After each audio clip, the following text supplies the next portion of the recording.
नमस्कार दोस्तों। परिवार के साथ छुट्टियां बिताने के लिए हिल स्टेशन और ऑफ बीट जगह पर तो हम अक्सर जाते रहते हैं, लेकिन इस बार अगर आप धार्मिक यात्रा के बारे में सोच रहे हैं तो ज़रूर जाइए चार धाम की यात्रा पर। 30 अप्रैल से चार धाम यात्रा की शुरुआत हो जाएगी। गंगोत्री और यमुनोत्री धाम के कपाट खुलने के साथ ही जो कि अक्षय तृतीया के पावन अवसर पर खुल रहे हैं। 2 मई को केदारनाथ और 4 मई को बद्रीनाथ धाम के कपाट भी खोल दिए जाएंगे। साल में मई से अक्टूबर तक आप कभी भी दर्शन कर सकते हैं। अपने माता पिता के साथ धार्मिक स्थल पर दर्शन करने का अच्छा अवसर और अनुभव आपको प्राप्त होगा, लेकिन ऐसे में कई बातों का ख्याल रखना भी जरूरी है, खासकर जब आप अपने बुजुर्ग माता पिता या फिर बच्चों के साथ यात्रा कर रहे हों। तो आइए इस वीडियो में जानते हैं चार धाम यात्रा के दौरान किन चीजों का विशेष ख्याल रखना चाहिए। चार धाम यात्रा पूरे साल में केवल 6 महीने यानी कि मई से अक्टूबर तक होती है। बर्फबारी के कारण अक्टूबर के बाद ये क्षेत्र बहुत दुर्गम हो जाता है। आप चार धाम मंदिरों के उद्घाटन और समापन तिथियों की जांच जरूर कर लें। हिंदू पौराणिक स्थलों की यात्रा करते समय किसी व्यक्ति को पवित्र स्थान में प्रवेश करने से पहले अपने शूज को खोलने चाहिए और कपड़े से अपने सिर को ढक लेना चाहिए। अगर आप चार धाम यात्रा जैसे पवित्र स्थल पर जा रहे हैं तो आपको इन चीजों की भी जानकारी होनी चाहिए। अक्टूबर से नवंबर के महीने में ठंड के मौसम से बचने के लिए आपको अपने वूलन कपड़े और गर्मी के दौरान हल्के ऊनी कपड़े भी अपने साथ जरूर रखने होंगे। अपने साथ वूलन ब्लैंकेट, एक छाता, रेनकोट, टॉर्च और अच्छे ग्रिप वाले शूज ले जाएं। आप ऊनी स्वेटर, कैप और मफलर भी कैरी कर सकते हैं, जो आपको हिमालय के ऊपरी स्तर पर ठंडी हवाओं से बचाएगा। आपको अपने साथ क्रीम, मॉइस्चराइजर और सनस्क्रीन भी साथ रखनी है। इसके अलावा pain killers, antibiotics, antiseptic creams, iodine, सर्दी और बुखार के लिए एक चिकित्सा किट भी पैक करना होगा। अपने साथ अपनी नियमित दवाओं को ज़रूर ले जाइए। अगर आप कोई मेडिसिन रेगुलर तौर पर लेते हैं तो आपको ये अपने साथ ज़रूर रखना है।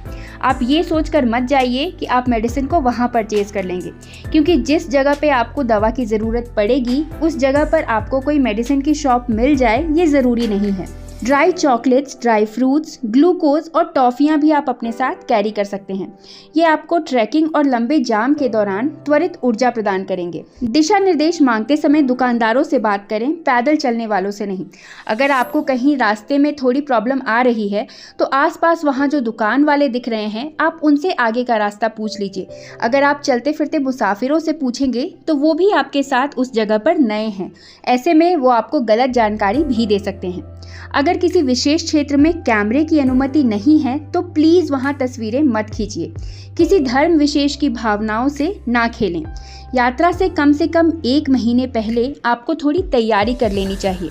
आपको थोड़ा पैदल चलने का अभ्यास भी करना चाहिए अगर आप अपनी यात्रा पैदल प्लान कर रहे हैं तो। इसके अलावा अगर आपने अपनी यात्रा हेलीकॉप्टर से भी प्लान की है तो दोस्तों थोड़ा बहुत पैदल तो आपको चलना ही होगा। बारिश के मौसम में यात्रा करने से आपको बचना चाहिए, क्योंकि उस दौरान इन इलाकों में काफ़ी रिस्क होते हैं। लैंडस्लाइड का भी खतरा बना रहता है।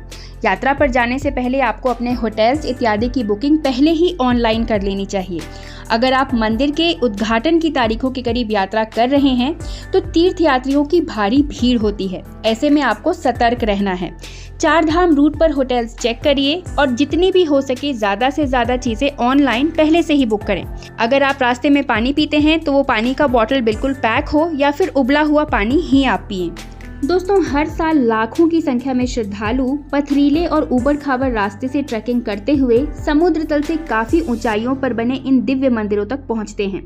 देश के अलग अलग हिस्सों में मौजूद चारों धामों की यात्रा में कई दिनों का समय लगता है। ऐसे में आपको घर से निकलने से पहले सभी तैयारियां कर लेनी चाहिए। चार धाम यात्रा के दौरान केदारनाथ यात्रा की तैयारी करते समय फर्स्ट एड किट में ले जाने वाली दवाओं में पेन किलर, सिर दर्द, बुखार, वॉमिटिंग और कब्ज की गोलियां जरूर रख लीजिए। डाइजेशन की गोलियां, ग्लूकोज, इलेक्ट्रॉल पाउडर और पेन रिलीफ स्प्रे के साथ साथ डॉक्टर्स ने अगर आपको कोई दवाई प्रिस्क्राइब की है तो वो भी आपको अपने साथ रखने हैं।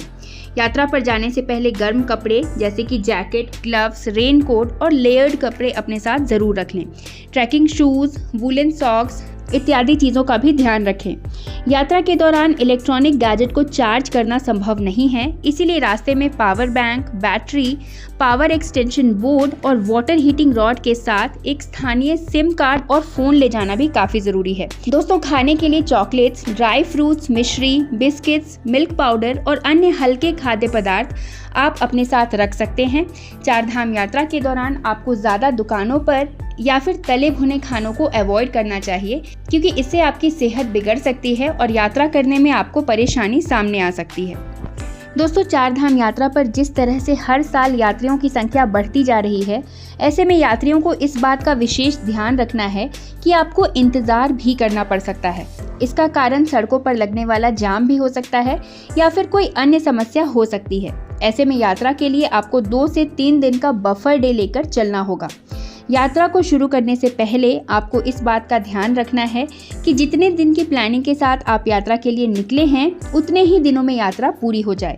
इसके अलावा जिस भी तरह आपने ऑनलाइन बुकिंग की है, जिस भी होटल की बुकिंग या फिर अन्य किसी प्रकार की बुकिंग की है, उन्हें आप घर से निकलने से पहले कंफर्म कर लें। यात्रा मार्ग पर भी आगे बढ़ते हुए लगातार अपने होटल वाले से संपर्क में रहें, ताकि वो अपडेटेड रहें और जब आप वहां पहुंचें तो आपको समस्या ना हो। चार धाम यात्रा के दौरान पिछले कुछ सालों में काफ़ी ज़्यादा भीड़ देखने को मिल रही है और कई लोगों की तबीयत भी खराब हो जाती है। ऐसे में आपको अपने स्वास्थ्य को लेकर विशेष तौर से सजग रहने की ज़रूरत है। जब भी व्यक्ति मैदानी इलाकों से ऊंचाई वाले इलाकों की तरफ यात्रा करता है तो उसे माउंटेन सिकनेस हो सकती है। ये एक बहुत कॉमन फेनोमेना है। जानकारों का कहना है कि जब भी आप कम ऊंचाई से ज़्यादा ऊंचाई की ओर यात्रा करें तो रुक रुक कर यात्रा करें, अपने शरीर को एक्लिमेटाइज करें, खूब सारा पानी पीते रहें और उसके बाद ही यात्रा पर आगे बढ़ें। चार धाम यात्रा या फिर इस तरह के ऊंचाई वाले इलाकों पर तबीयत बिगड़ने के कारणों को लेकर डॉक्टरों से भी बातचीत आप कर सकते हैं। विशेष तौर से चार धाम यात्रा पर वृद्ध लोगों को अपने स्वास्थ्य को लेकर थोड़ी ज़्यादा एहतियात बरतने की ज़रूरत है। जिन लोगों के साथ स्वास्थ्य संबंधी समस्याएं यानी कि अस्थमा, हार्ट संबंधी बीमारियां और हाई ब्लड प्रेशर या शुगर की समस्या है, उनको अपने डॉक्टर की सलाह पर ही चार धाम यात्रा के लिए जाना चाहिए।